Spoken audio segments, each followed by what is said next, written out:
sorry for my voice, but the first day I went here, I was okay, but the first day was very cold, and I lose my voice.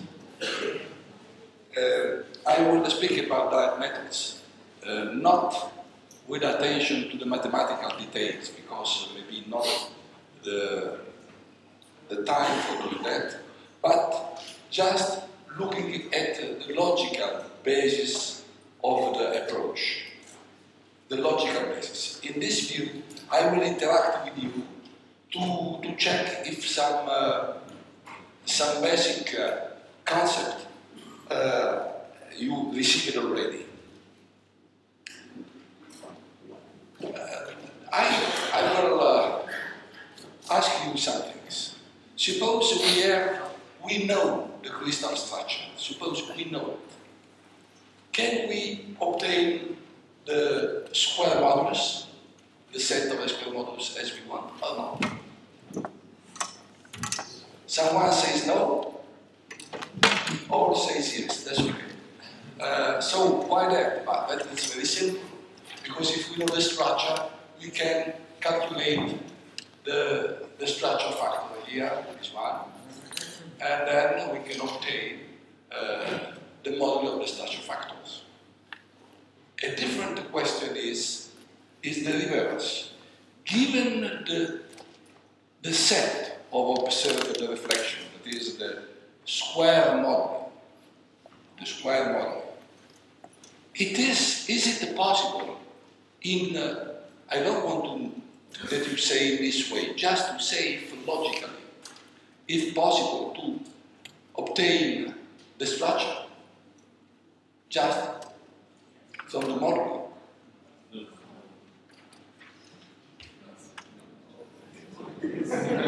No. So, if it is no, we have no reason for staying here this morning. Because what we just do is to derive the phases from the model. So, exist because we solved thousands and thousands of structures for that. So, the answer to this question is yes, it is possible. And where is the reason? Because from the moduli we arrive at the phase. Where is the information? And the information is this one. Suppose that this is the expression of VH squared.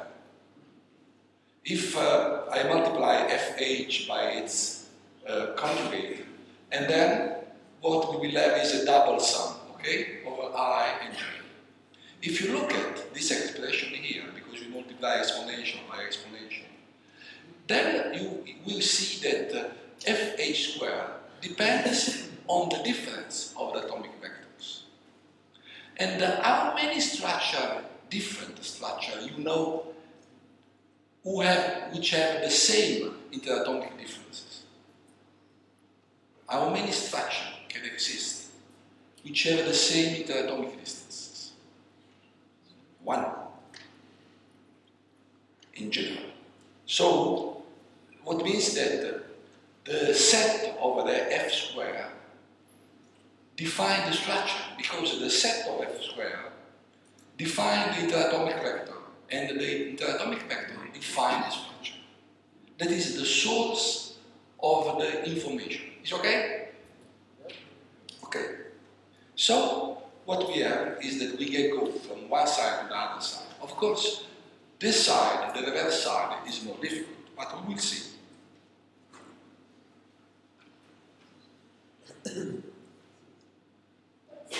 Now a first question. Okay, we saw that between structure and moduli, we have a bionivocal relation, okay? It's bionivocal. Now I ask you, there is a bionivocal relation between structure and phases?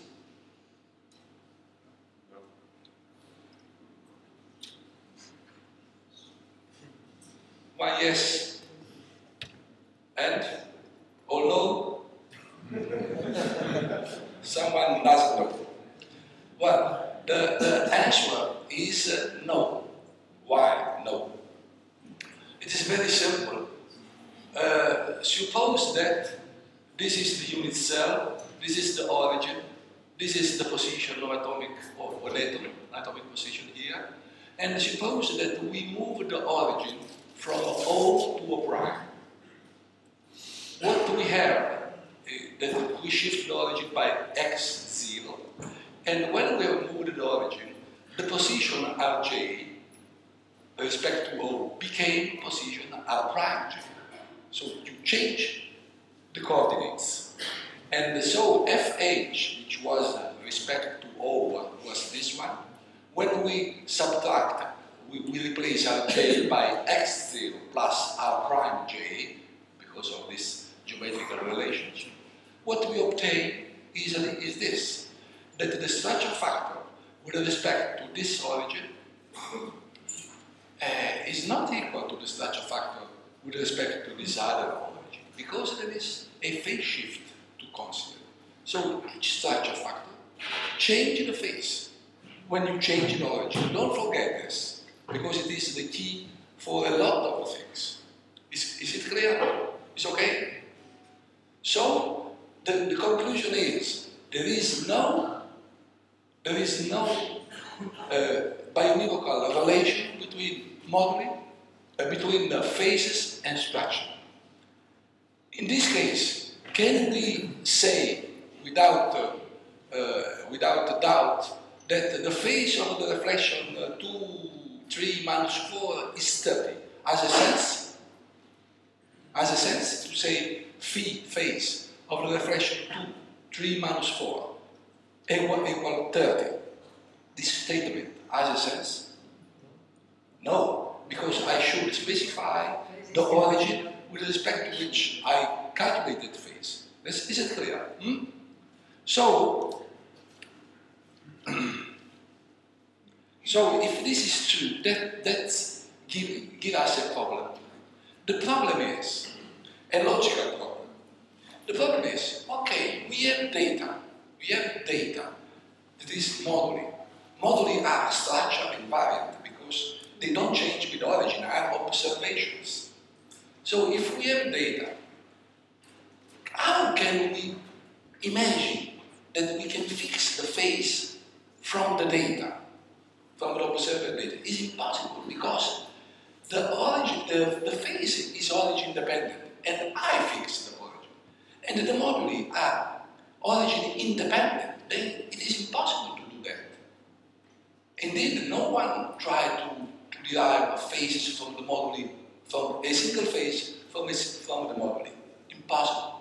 So we need some combination, we can derive only phases from something which does not change the value with the origin.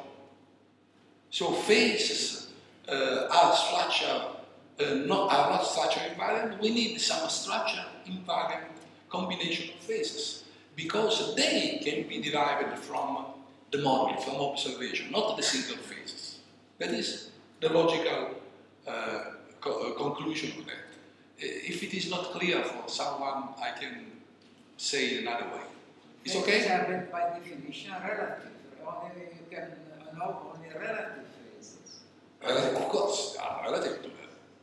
So, but the problem is that there exists structure, combination of phases which do not change with the origin. Combination of phases which do not change with the origin. And this can be derived from the moduli because they are invariant as the moduli. And now, which are the most usual combinations? It is easy to see. The simplest one is the triplet. The triplet, because if you see every phase change with the shift of origin. Every phase change with the shift of origin, but the product of this tree does not change with the origin. So this is a structure invariant. And from that we can derive the phases. Okay, how do that? That was done by, and of course there are doublet phase invariant, triplet phase invariant, multiplet phase invariant, quintet phase invariant. Like in music, you can complicate your music as you want. Okay? Now, the most important one are the triplet and the quartet. The rest didn't find an application. And which information can we exploit for solving the structure? There are mainly two: atomicity, that means the electrons are not dispersed around in the unit cell, are concentrated around the nucleus. This is the atomicity. And the positivity of electron density, because the electron density is positive, and for X-ray, F is positive. And this is the reason why direct methods work. If people is interested in neutrons or other things which may have negative scattering, we can discuss later on during the school. I will be able to do that. Okay? Well, I will skip this because I have no time for and which is the rules, the fundamental rules for defining the phase of a triplet? The fundamental rule is the Cochran relationship. The Cochran relationship says mainly this. Suppose we have a triplet, which is this one. We call phi hk capital Phi, phi h plus phi plus phi minus h minus k. The sum of this has to be 0. Well, the probability of this phase is expected to be close to 0, like this other distribution. Close to 0, the most probable value of capital Phi of the triplet is close to 0, and the reliability of the phase indication is given by this expression here. This is a von Mises expression, and the reliability factor is 2 times EH KH plus K divided n 1 divided 2 power 1. What means that? Means that if the structure is big, n is big, and then the reliability factor is small, and so we have curves which are very wide. If the n is small, that's okay, that's maybe reliable.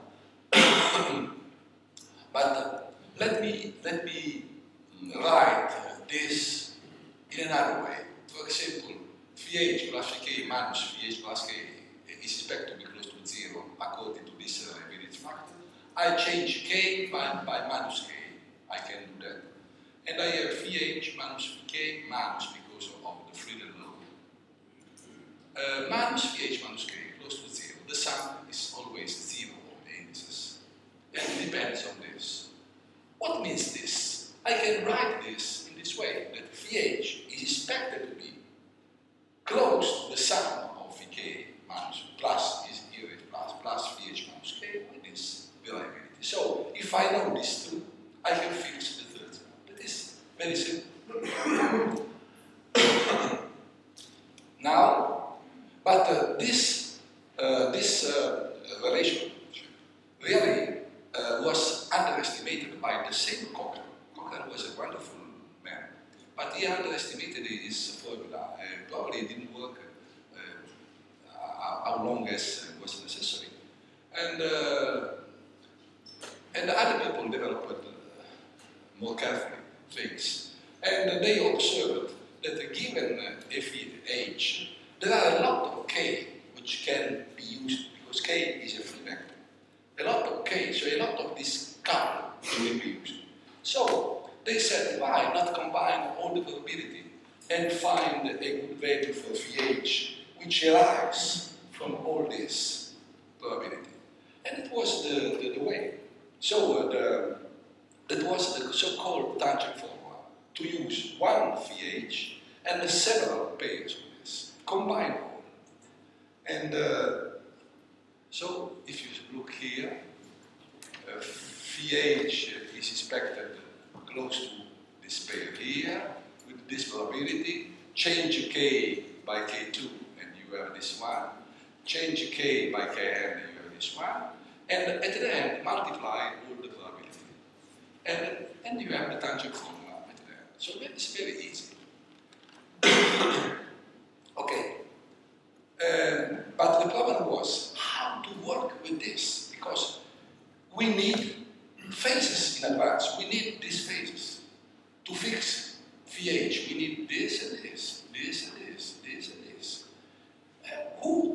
give us this information. So, let me say, we worked a lot on this problem. Me too, together with other people. And at the end, the results was disappointing. The best way was to start with the random phases.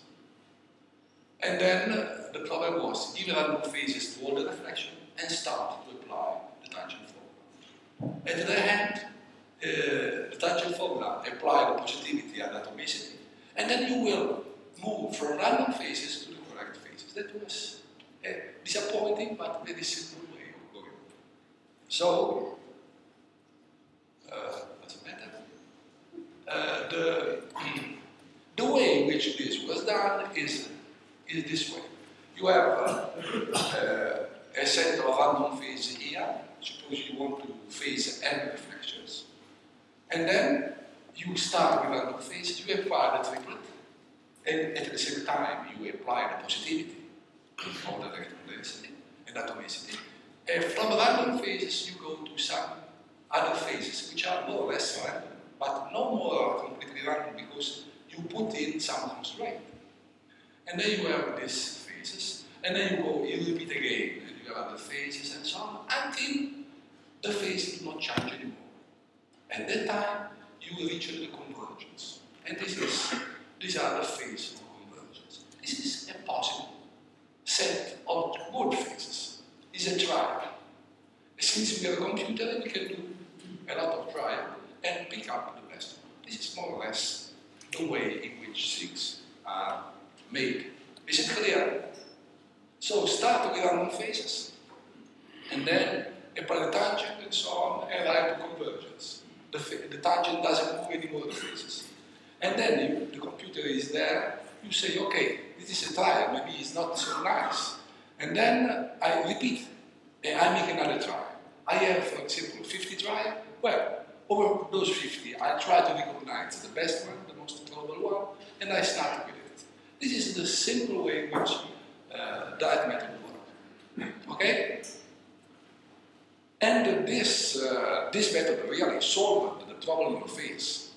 The phase problem for a structure up to 200 atoms in a symmetric unit. That was the reason why Harvey and Carter received the prize. I expected that also Michael Wilson should receive the prize. So, but because they were the three most important people in the field. Now, there are other methods, but I will not speak about this. In the Gianluca will show you it to 2011, today or tomorrow, I don't remember. And I will not. How much time I have still? Alpha? How much time I have? How much time? 21, fine. I want to present now another interesting approach, which is new, is really born 2 years ago.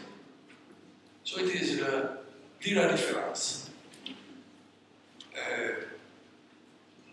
What is the way? So I profit from providing you some fundamental of crystallography. You know that we use the observed Fourier synthesis, and we use also the difference Fourier synthesis. Any crystallographer knows that. The observed Fourier synthesis is made by observed F, calculated phi, calculated from the model, and some weight, which say us which is the confidence I have into the phase. But and this gives us really the best Fourier maps, electron density synthesis. But we have also another Fourier very important, which is the difference Fourier synthesis. That is the reason linear difference, because may be understood in another way. But this is the original way. But better that I have 2 million. So F minus Fp, if we use F minus Fp, exponential EVP, like coefficient of the Fourier difference, what you are doing? You are giving phase Vp to that reflection. reflection. If f larger than fp, phase vp plus pi if f minus fp is negative, of course. Of course. So you, by means of this Fourier difference, you can find the rest, the complementary structure to your model. Suppose you have 100 atoms and your model is 80 atoms. You need to want the other 20 where they are. You use the difference. And the difference, I speak with expert crystallographer, is used to find electrons and to find hydrogen atoms, usually. Because otherwise it's very difficult to find hydrogen atoms. So this is very important Fourier difference. And this was the way in which things work. But in a modern approach, it is never used because it is a little bit rough. What is used is mf minus EFP, exponential EVP. This m is the confidence I have in the phase. The confidence I have in the phase. This d gives us how the model differs from the target structure, from the target, and may be estimated in a statistical way. Okay? So it is using this, which is more sophisticated, and I have to say is the best Fourier we have for finding the rest of the structure. Okay? It's the best tool we have. Okay. When d equals 0, the model is random. When d equals 1, the model coincides. To understand, okay? Now,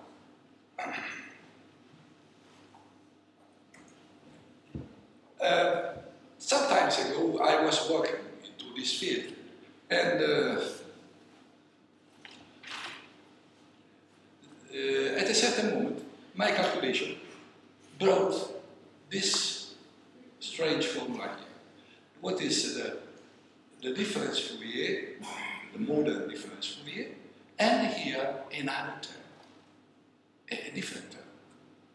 And this different term is very strong when d is equal to 0. It is when your model is completely random. So when your model is completely random, d equals 0, and this is minus fp multiplied this coefficient here, doesn't matter what they mean.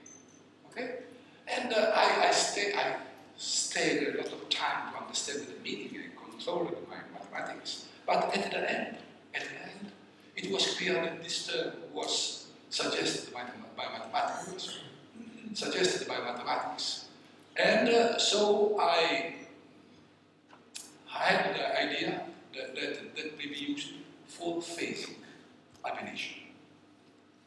So the first step to do was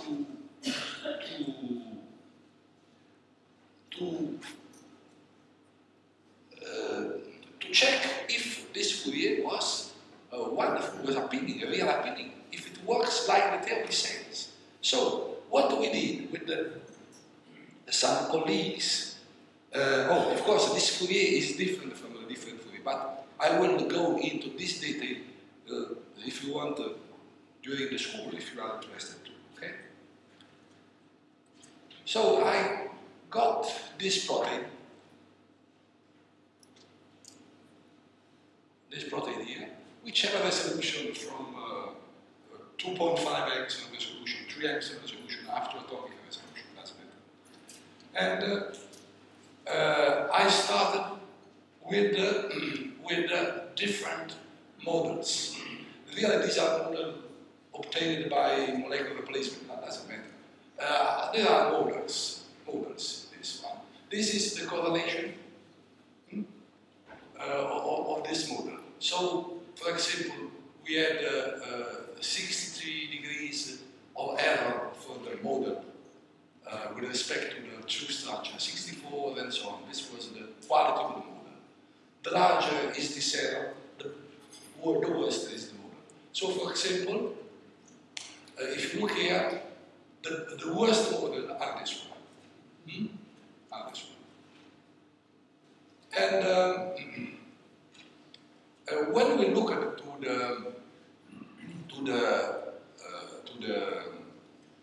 Fourier map, we try to see how the difference Fourier map was correlated with the true difference Fourier map.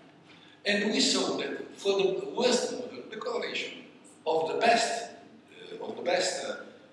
formula which is used, the current formula which is used for the different map was 0. And all of you know that when the model is bad, the difference Fourier map doesn't give any information. And indeed, the correlation here was 0. And then we tried to calculate the current, the goodness of the current difference electron density. And we saw that really that was the results. So the correlation, if you look at of our formula, is large, even if the model is completely random. So you can have a completely random model, and your Fourier map calculated with the formula I saw you give you information. Indeed, the Fourier difference, the difference Fourier, has a big correlation with the correct Fourier, big correlation, 0.68. When the starting model is completely random. So this is a violation of the rule Bill gave the first day, garbage in, garbage out, because you put in garbage in, but then you don't have garbage out. You have you started with the 90 degree of error, and you have a Fourier map with 46 degree of error, 48 degree of error, 48 degree of error, when your model has 90 degree of error. That is a little astonishing for me too.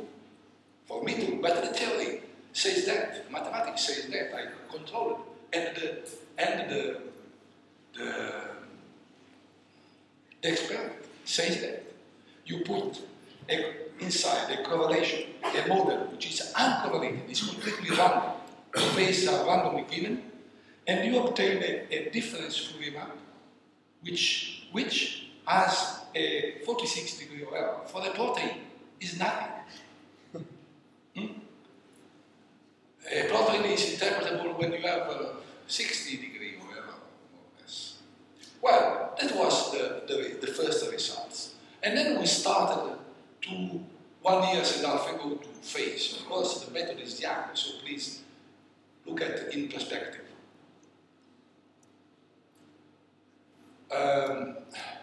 What is, you can find in this paper, the basis. What really the model does? You have a random electron density map, the electron density map.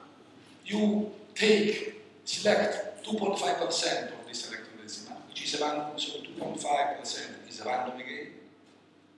And then you calculate this difference, this new difference electron density map, ρQ, let us call it ρQ, by this best coefficient determined by the theorem. We modify ρQ. We select 44% of the pixel with the largest positive value, 4% of the pixel with the largest negative value, and we add the ρP to ρQ to estimate the new ρ. And then you again cycle and cycle and cycle. So every time you do that, it is supposed that your ρQ add to ρP. ρP is random, but ρQ is not random. So you have ρP random, ρQ not random, and then the sum of these two is better than before. And then again, and again, and again, and you can arrive to phase. You don't need triplets supported and so on. Just the theory suggested. So I will show you the results we have. And Gianluca will show you also the application. Your session, the session of application. So the work is in progress, of course. I explained what to do. Okay, now look at the results. What we did is, to check if really it works, you should have a large set of data. Otherwise, some structure, big structure, has incredibly easy, big structure. Some small structure structure are incredibly hard. So I always doubt when one gives me in literature one structure to solve, or two structures, because it does not give an idea of the it's a simple problem. So we checked 33 test structure, a small structure. Small for us means from 1 atom to 80 atom in asymmetric fluid. And all these were solved in 7 seconds on average. And we started with one seed, 1.1 in average. So one random seed is enough for solving, just random. Then we started to the medium-sized structure, which is more interesting here. The medium-sized structure, there are 25, I don't exactly remember. You have this one, and this one, and this one. You go from 90 to 223 atoms in the asymmetric unit. So you have very nice structures. And, well, all the structures are solved in a time which is 4.6 minutes. The final phase error is 16 degrees. The residual is 0.16, so all the structure is there. So in 4.6 minutes you have a refined structure.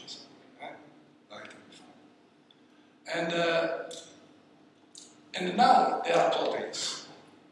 We started with proteins 1 year ago, and then we see here from 200 atoms up to 2006 atomic resolution for the world. I will go on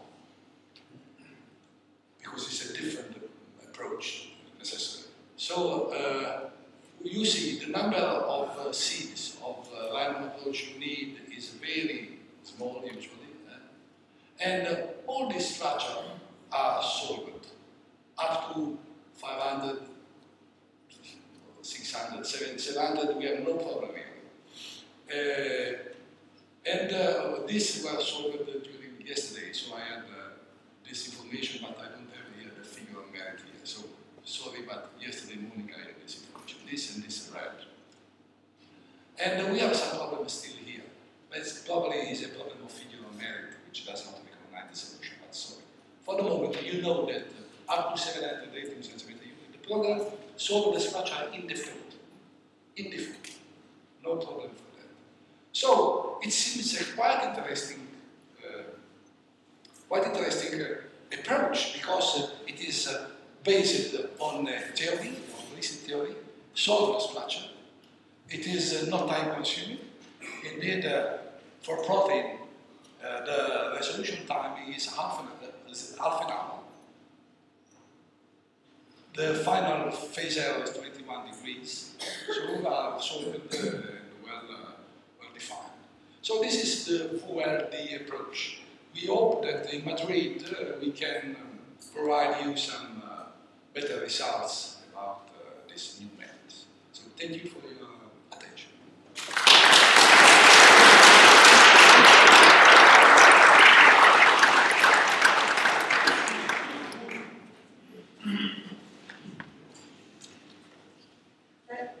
Thank you, Carmelo, for your nice talk, and it's open for questions now. Yes. Henrik from Stockholm University. I have a question about those certainty factors you had talked about in the beginning of your talk, M and D. How are those calculated? How? How, yes. How it is calculated what? Those uncertainty factors for the difference Fourier. You had them in the beginning of your talk. When we start at the beginning, yes, we have random phases and observe such a factor. Yes, but they had two uncertainty factors added to the difference Fourier calculation. Yeah, different calculation, right? Yes, but they had two uncertainty factors, M and D. Yeah. How are those calculated? This coefficient. Yes, exactly. Yes. M is the classical coefficient, sim-like coefficient, which has been renovated in the last time by Reed and people working Ramachandran and Srinivasan. We give the best value of M. And D is a statistical also parameter which is calculated. And it's very simple way I can show you how it is calculated. But it's calculated time to time. Every time you have a model, a new model during every cycle, you calculate the MD. And every time it changes, and by a statistical way. So the first one says us, when D is close to 1, then your model is close to the correct, and you are close to the correct structure. When D remains close to 0, that is rubbish. Okay? That is more or less. So our calculation is statistical, which are made during the cycles. Yeah, thank you. Thank you very much for the talk. I have two questions. So basically mentioned for protein structure you have this 2.5% peak maximum and then 4% strongest positive density and 4% strongest negative density to flee. And how about for inorganic structures? This is the first question. The second question is that what kind of information contains in the strongest negative density peaks? The strongest negative? Yes. Why you add this? Negative? Yeah. What kind of information it contains it? You use this strongest negative to plus the strongest positive densities. So what's the if you feeling look behind it? in the classical electron density modification techniques, Yes. what is done is that what is close to 0 is for electron density, and you take always the best one. In protein, you calculate the envelope, and then you put all what is into the envelope, A1 to 1, let me say, and the rest is 0. And you use that like a mask protein version. If you are working with a difference Fourier, the difference Fourier gives positive peaks where atoms are respected, negative peaks where the atoms are in wrong position. So in the difference Fourier map, you have to take positive and negative peaks, the strongest one. Because in this way, it is correct to do. And the second point is, if you have inorganic structure, things are much more easy because you have heavy atoms there. So solving the structure is often for heavy atoms is less than 1 second. So no problem for inorganic structure. Thank you.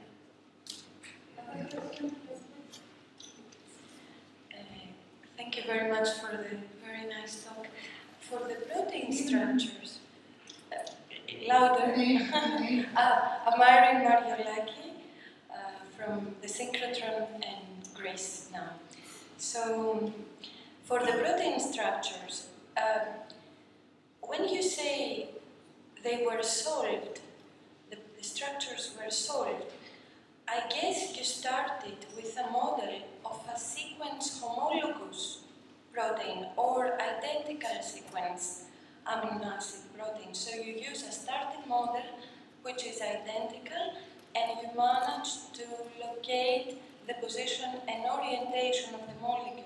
Something like molecular replacement or not? No. No. We completely ignore the sequence. Usually the sequence is a problem, but for us it's not an issue. So we completely neglect any sequence. And we work only with this. So any sequence doesn't matter. Random phase and go. That is the idea. So of course, I complete that. Of course, this method now is in combination with the molecular replacement, with the Patterson methods, and so on, to make faster and more safe the solution. So in combination, it may be used because of its convergence properties. So you treat the protein molecule as a rigid body or not? Because usually the main problem for the protein is to give phases sufficiently good. That means 50 degrees, 60 degrees is okay. Then people working, as you know, into the model building area will interpret those electron density maps by model building programs automatically. And that is the way. But for us, this second part is not very interesting. And so we leave to other people to interpret the map. But for us, the most important job is to give phases with a low degree of error. That is was our first. If I may, one more point. For the solvent, For the solvent. do you introduce a model to... No? What you say is really the thought we have. Because later on, when we will not have the atomic resolution, we will introduce the model, the solvent, automatically. Also that automatically. We will, because it is obvious that when the resolution is not enough, you need some supplementary information, but supplementary information which you can derive from the model, just into the program, not from other source. That will be done for, now it is not necessary, working with the solvent, because the data are sufficiently informative to solve the structure without any supplementary information.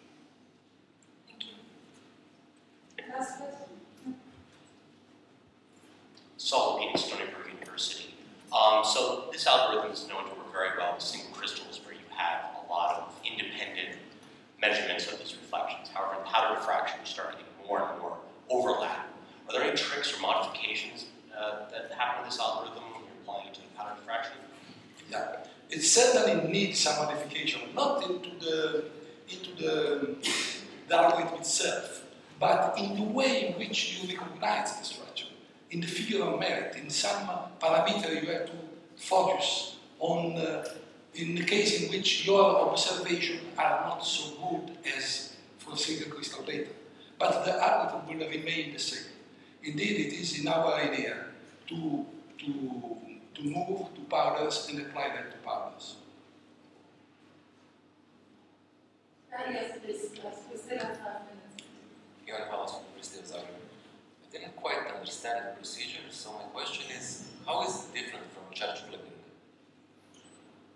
It's completely another thing, because charge flipping does invert the sign of the electron density, which is close to 0. You're just taking the reason for highest that- peaks. You're taking the highest peaks from electron density. The theory says that, but our theory says that I have to do a difference electron density map, which is not made by charge flipping, it's different. And take the largest one, it's completely different, has no connection. I can explain, if you want, some my idea about charge flipping may be useful also for people. Charge flipping is a way for exploring the space of the phases.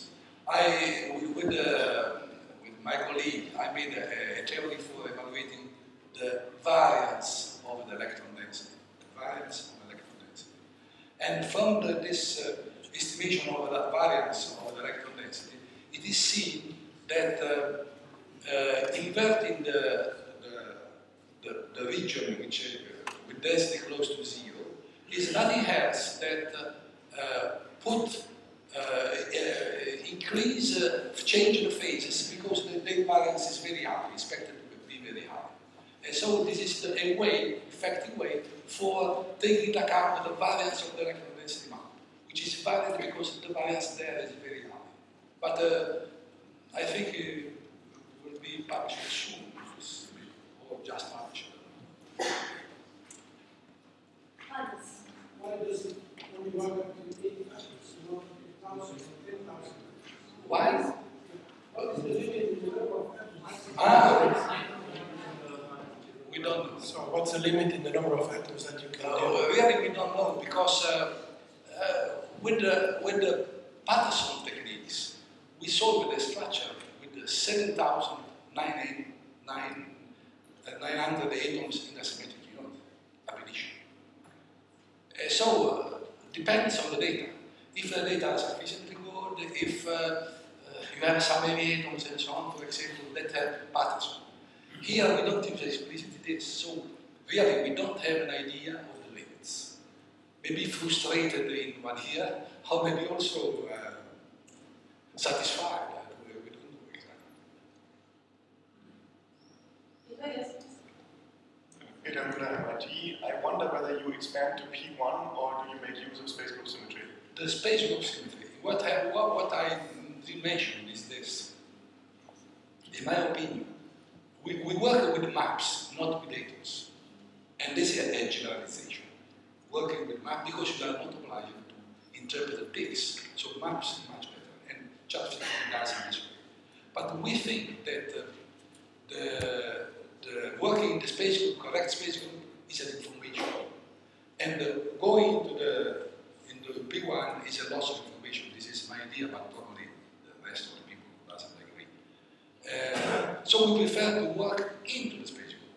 But we have made a combination of this because we had sometimes made a pressure which solve the structure in the correct space group. Then extend in P1. Find the translation, the best translation, because very often you have a model but translated. Find the translation, move the map, and then return back. So this is the relax. Gianluca will speak about that. And but we prefer to work in the correct space.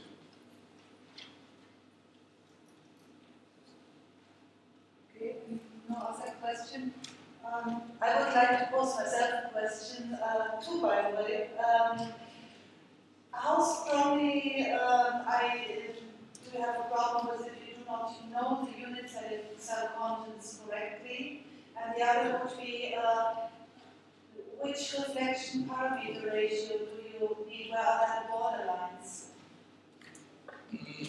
To the second question, I cannot answer because it is too young. I cannot imagine up to which resolution we can go. Because the problem is a resolution problem. Number of reflection parameter is a problem resolution. So it is, we just started now. And, but the question before was the wrong unit cell contents. We work with maps. And we made a very, since we invert map, we cannot decide from how many atoms is the model. We cannot do that. So because it's a map. And so what we do is simplify the formula by using the number of atoms more or less, as it was the number of atoms over the model. But we don't make it. We don't take care of the number of atoms. So we take inverted, so we don't take care of it. Do I understand that right? So you can put any number in the unit cell contents and doesn't matter? Doesn't matter. Because you don't work on the number of atoms. Only in the final, when you have the structure, you have a map. When you have a map, then you can say, okay, I have to interpret this in this way or this. Before that. Okay, so thank you very much, Carmelo.